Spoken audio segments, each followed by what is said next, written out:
the Madman! Welcome to Death Knight Frost Rune Package Day. 14 cards revealed that have the Frost Rune requirement for Death Knights. You've got a pretty good idea of how good Frost is going to be, so let's take a look. We've got Ymir Jar Frostbreaker, a 1 mana 1/3, 1 rune from Frost required. Battlecry, gain +1 attack for each Frost spell in your hand. When you're going first, you'll have 4 cards in your hand. Second, you'll have 5 cards in your hand. So you think on average you're going to have 4.5 cards in your hand. If one of those cards is Frostbreaker, then you're going to have 3.5 cards in your hand. If your deck's approximately 50% Frost spells, which is high, I calculated it out and I think it was more reasonable to have like a third Frost spells. If you have a third Frost spells, somewhere between a third and a half, with 4.5 cards in your opening hand, you're probably expected to have 2 Frost spells, in which case, on average, this is a 1 mana 3/2. Not bad. Probably worth including in the Frost deck. What I felt about the Frost Death Knight is that it's somewhat like Tempo Mage. Bonebreaker looked like a card that supported that plan a lot. It's a aggressive 1 mana, 1 Frost Rune requirement, 2/2 weapon. After your hero attacks a minion, deal 2 damage to the enemy hero. So it deals a combined total of 8 damage for 1 mana. That's a lot. And it supports what you're trying to do as a Tempo Mage Death Knight. You're going to be trying to clear the board early with your Bonebreaker, have a few of your smaller minions, chip in some damage early, and then you do like that face damage that was dealt because it means you have to burn them for a little bit less later. We got Death Chiller, 2 Frost Rune requirement, 2 mana 2/3 elemental. After you cast a spell, deal 1 damage to 2 random enemies. It's been suggested that this card affectionately be called Frost Waker, because this card looks like Flame Waker. Similarly, after casting a spell, dealing 2 damage. This card is much better statted. It's 2 mana 2/3 instead of a 3 mana 2/4. So it's got that going for it. What it has against it is that it will only deal 1 damage if the opponent has exactly, nothing on the board, because it'll just hit the face for 1 damage then. But if the opponent has face and 1 minion, then it'll hit the minion and the face. And if the opponent has 2 minions in the face, then, it's a little bit random, but guaranteed that no one thing will take more than 1 damage. Anyways, looks like this card's going to be great. Should do a lot of damage. It's a good stat line. You can potentially clear some boards, do quite a bit of damage with that card combined with Horn of Winter, even fairly early. You might even see like a turn 2 Frost Waker into Horn of Winter into Frost Strike, which is a card that was actually revealed already. So when I said there was 14 cards to reveal, there's actually 13. It seems like Frost Rune cards are good enough, by the way. Harbinger of Winter, 2 mana 2/2, 2 Frost Rune requirement, 2/2 undead. Death Rattle, draw a Frost spell. You can already imagine this girl's battle cry sound. It's gotta say, winter is coming. It's gotta. Anyways, a 2 mana 2/2 with a draw a card that you want attached to it seems good. You get the card a little bit slow, but I think that's going to be fine because as I built the deck, it looked like the Frost spells were mostly going to be cast as a burst of spells near the end to finish the opponent off, with the occasional Frost spell to stall the opponent. Over on 3 mana, you've got Rimefang Sword, 2 Frost Rune requirement, 2 attack, 3 durability. After your hero attacks, reduce the cost of a spell in your hand by 1. So this card kind of reminded of the Auctioneer's Gavel in Shaman, which was 2 mana 2/2. After your hero attacks, reduce the cost of Battlecry by 1. I think based on that card not getting that much play, not being that good necessarily, Rimefang Sword is more flexible, and Frost has been pitched as more of a combo, like reduce your mana cost and then like cast them all on a bunch of spells after drawing a bunch of cards. It does seem like spells would be more generally good to reduce, but I'm not entirely sure that this is like actually fast enough or relevant enough, and like you might not be able to hold this much weapon durability because there's another good weapon, and that weapon is like really good. So I feel like the presence of 2 really good weapons makes it so that the Ram Thing sword might not actually be played. But yeah, technically a 0 mana 2/3 because you're reducing the cost of spells by 3 total. But actually a little too slow, I think. We got 3 mana 1 rune requirement. Frost, Howling Blast. Deal 3 damage to an enemy and freeze it. Deal 1 damage to all other enemies. So this is basically Swipe except better because for 1 less mana, you only missed out on 1 damage to the main target, but you gained freeze on the main target. I think this card isn't that good, especially compared with the 4 mana card that we're about to show back to back. But it ends up being that I think as a Frost Death Knight, you do want quite a lot of Frost cards in your deck. Howling Blast might make the cut, just because it is a spell that deals damage, and 3 mana for 3 damage isn't the best ratio, but it's got enough utility that it might just fit in as the final picks, just because you do need spells that deal damage. You might be able to see why I'm not quite as enthusiastic about that card when you see Remorseless Winter. This is a big card right here. It's 4 mana, 1 Frost Rune requirement, Frost spell. Deal 2 damage to all enemies. Draw a card! So I play a lot of Paladin, and Consecration has been around since the start of the game. This is Consecration, plus draw a card just for good measure. Consecration definitely has gotten a little bit weaker over the years, but it's never been like terrible. This card just blew it out of the water by adding draw a card to that card. And, like, adding draw a card generally is worth 1.5 mana, so this is a 1.5 mana discount. Now, granted, you can say Consecration is only pretty good because it pairs up with Equality, and that's quite a bit true, to be honest. But that said, it's still rather good to have a Consecration with a draw a card attached. We're gonna pause our good cards for a moment and take a look at this Repulsive card. 4 mana, 1 Frost Rune requirement. It's a 3/6 undead.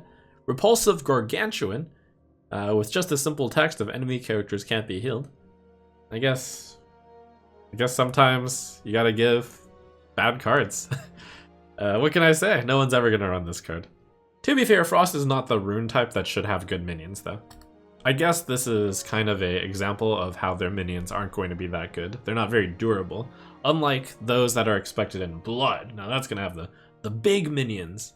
But let's see some good stuff. We got the Sarian, 4 mana, 1 Frost Rune requirement, 3/3 undead with Reborn. Battlecry and Death Rattle deal 2 damage to a random enemy. Between the Battlecry and the Death Rattle and the second Death Rattle, it's going to deal a total of 6 damage to random enemies. 6 damage to random enemies, worth probably about 3? And you're getting a 3/3 with Reborn along with that. 2 corpses as well. The Frost Rune Death Knight turns out to not need that many corpses, but it still wants a few corpses. So Thessarian, as well as a few of those earlier game cards, seem like they'll provide enough corpses to work with. And it's kind of nice that dealing damage to the face randomly is actually kind of good in this deck because you are going to be a burn deck near the end. Lady Death Whisper. It's a big payoff if you want to go 3 Frost because 4 mana, 3 Frost Rune requirement, 4/3 undead, Death Rattle, copy all Frost spells in your hand. This is the card that's going to like really enable Frost Death Knight to go off big on a certain turn. Supposing you copy your Horn of Winter, on your combo turn, you're going to have 4 extra mana crystals then. If you copy your Icy Touch, and it turns out that Icy Touch, which didn't have a Frost Rune requirement, might actually be good in this deck because 1 mana deal 2 damage is pretty sweet. So you're going to have 2 copies of this. It's going to be 2 mana, deal 4 damage. We've already seen Glacial Advance before. That's basically 1 mana, deal 4 damage. You toss in a spell damage +2 for +8 damage on 4 spells, and you've got 20 damage. So yeah, 5 card combo, but there's a lot of different combinations of damage spells you could have. You do want the Horn of Winter, and you do want the Guild Trader spell damage +2 or some sort of spell damage, but you do draw enough in this Frost deck that I could see that you could get there. Might of Menethil, 4 mana weapon. This is the weapon that I feel is so outclassing the 3 mana weapon that the 3 mana weapon won't see play. So Might of Menethil, 4 mana, 2 Frost Rune requirement, 4/2 weapon. Battlecry, spend up to 3 corpses, freeze that many enemy minions. The way I see it is this is basically a Frost Nova, except for 1 mana more, you got a 4/2 weapon. That's pretty insane! That's actually one of the better cards in the deck, I think. It's a 1 mana 4/2 weapon, which is really useful in a deck that wants to go face. So you've got 4 mana to deal 8 damage to the face, or if you think of this as a Frost Nova, you've paid 1 mana to deal 8 damage to the face. I believe Frost also doesn't have that many ways to spend corpses well, and I think this is a pretty good use of corpses. Over on 5 mana, you've got Rime Sculptor, 5 mana, 1 Frost Rune requirement, 3/3 undead, with Battlecry summon 2/2/1 Rime Elementals with Death Rattle, deal 2 damage to a random enemy. It reminds me of Dr. Boom. Dr. Boom, of course, a iconic card, 7 mana 7/7, this one's a 5 mana 3/3. So you get this out earlier than Dr. Boom, but I think of it as about the same, maybe a little bit weaker than Dr. Boom relative to the mana cost. And I think it's mostly here if you want to have 3 corpses in 1 card, which might mean you have the Frost/Unholy combo pairing. Seems like it might be a little bit slow, but if it does work, you might call this Dr. Bone. That's pretty cool. And finally, we have the payoff if you do actually have a lot of corpses in your Frost deck. Marrow Manipulator, 6 mana, 3 Frost requirement, 5/5 undead. Battlecry, spend up to 5 corpses, deal 2 damage to a random enemy for each. So I do have a problem with this card, 2 problems. First problem, I don't believe the Frost Death Knight can expect to generate that many corpses. So therefore, you might not actually be able to explode 5 corpses, which you are going to want to do if you're playing Marrow Manipulator. Second problem, I don't think the card is actually that strong, even if you did have the corpses lying around, because I think up to spending 2 corpses, this would be what I would expect of a neutral card. 6 mana 5/5, which dealt 2 damage to a random enemy twice. It's like, that seems like about a fair power level, and that doesn't require spending any corpses. So you'd have to spend 2 corpses to match that, to be like about a neutral acceptable card. And then being able to deal like spend an additional 3 corpses to deal an additional 2, 4, 6 extra random damage. It's like, it seems like a lot of work for a class that doesn't have very many corpses. Not even that strong, but is particularly strong if you've actually managed to clear the board and like you deal 10 damage to face with 5 corpses. It's like, that's the best case scenario, but I don't think that that's going to be enough of a scenario enough of the time. So yeah, that's really cool how we got to see the entire Frost Death Knight package all in one go. Let's take a look at the deck that I made. So disclaimer so far, we've probably only seen the Frost Death Knight cards as well as most, maybe all even, of the runeless Death Knight cards, which might actually be enough to build the deck because maybe we've seen all the cards that are relevant. We haven't seen a lot of the neutrals though, which could fit into the Death Knight deck. This is what I thought was best given what we know so far, and it looks pretty decent. So this is a 40 card Death Knight deck. I did consider making it 30 cards, but I think that this type of tempo Death Knight deck, one that did want to avoid dying, because at the end, if you live long enough, which the 10 health could get you to do, you throw a bunch of spells at the opponent. The idea is to play the Guild Trader for +2 spell damage, and then throw a bunch of spells at them. You easily have done a little bit of chip damage with the Bone Breakers and the Might of Menethils. Those weapons do damage. You've got a few early game minions that might have hit them big, such as Yamurjar Frostbreaker. Death Chiller might have done a little bit of face damage. Harbinger of Winter might have chipped in for 2 damage. You got your Chill Fallen Baron for some card draw. Defrost for some card draw. It's because there's not very many ways to spend corpses in this deck. 2 mana draw 2, and like spending 2 corpses, that seems like a fair enough price. I originally didn't think this card would be very good, but if you happen to have the extra corpses, like, this isn't actually costing, it's just 2 mana draw 2. You're going to have some anti-minions with Frostbite, with Death Chiller to keep the minion count low in the early game, alongside your Chillfallen Baron, your Bonebreaker, and your Ymir Jar Frostbreaker, helping to control things. Because it's a 40 card deck, there were a few filler cards. These may be filled in with better neutral cards if there are more appropriate neutral cards to fill, but you got Venomous Scorpid to discover spells. Discovering spells in Death Knights is pretty good because you can actually discover the cards that are outside of your particular runic requirement. You could discover the 3 Unholy or the 3 blood spells, which I don't actually know what they are at the moment. It's not known, but those could be good. Same with School Teacher. You've got the Sarian, Queen Ashara, and Overseer Frigidara to get some value / provide a little bit of beef in the mid game. And then you've got an Ender, which I think is actually going to be particularly infuriating to deal with.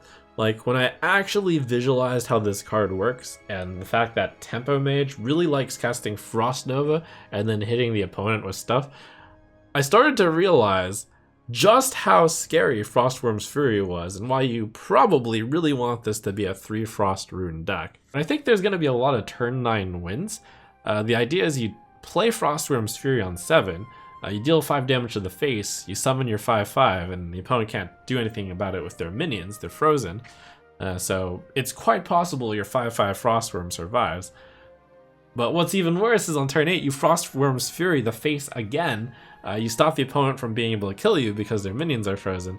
And then on turn 9, you might be able to attack with 2 Frostworms for 10 damage. So Frostworm's Fury, number 1, dealt 5 damage. Frostworm's Fury, number 2, did 5 damage. Plus, you allowed your 5/5 Frostworm to attack for 10 damage. And then you might be able to attack with 10 more damage. That's 25 damage right there off of 2 Frostworm's Fury in the ideal circumstance. This is the deck that preemptively got Ice Revenant nerfed. Ice Revenant used to be gain +2/+2 on a frost spell, and I can kind of see why. Where if you went Ice Revenant and then Horn of Winter into a 2-mana frost spell, you dropped a turn 4 or possibly even turn 3, 8 and 9. So yeah, that would have been pretty scary. I don't believe Ice Revenant is good enough to put in this deck now. The first deck already looks pretty spooky. I think it's viable, and it's really cool how on, the second day of reveals outside of the initial reveal stream, but the second calendar day of reveals, we already have a pretty good idea of what a Frost Death Knight is going to do, and looking forward to the next one.